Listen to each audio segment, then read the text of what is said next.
নমস্কার বন্ধুরা, আশা করছি আপনারা সকলে ভালো আছেন আর আমিও মোটামুটি ভালো আছি। তো চলুন, আজ সকালবেলা স্কুল টাইমে কী কী রান্না করলাম সেই ভিডিওটা আমি এখন আপনাদের সঙ্গে শেয়ার করছি, আপনারা দেখতে থাকুন।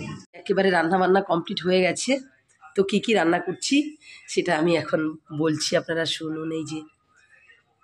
এই যে এখানে হয়েছে বড়ি দিয়ে পেঁয়াজ লঙ্কা দিয়ে মাখা করেছে আমার মেয়ে।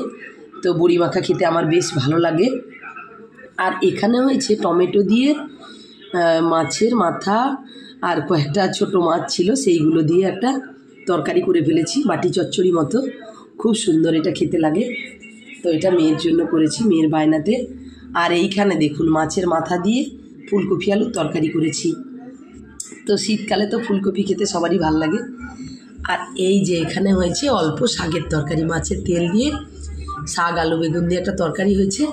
আর এখানে হয়েছে মাছের টক। তো লেবু দিয়ে মাছের টক করেছি, বড়ি লেবু দিয়ে মাছের টক।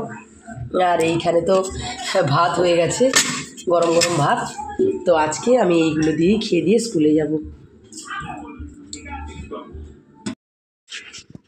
তো শীতের সকালে এই রান্না বান্না করা অনেকটা কষ্টের, তাও তো রান্না করতে হবে যেহেতু আমাকে বেরোতে হয় 10টার মধ্যে। এখন আমি থালি সাজাবো, তারপর খাওয়া দাওয়া করে যাব স্কুলে। তো এই ছিল আমার একটি ছোট্ট ভিডিও। আমার ভিডিও দেখার জন্য সবাইকে জানাই অনেক অনেক ধন্যবাদ। সবাই সুস্থ থাকুন, ভালো থাকুন। আজকের মতো টাটা।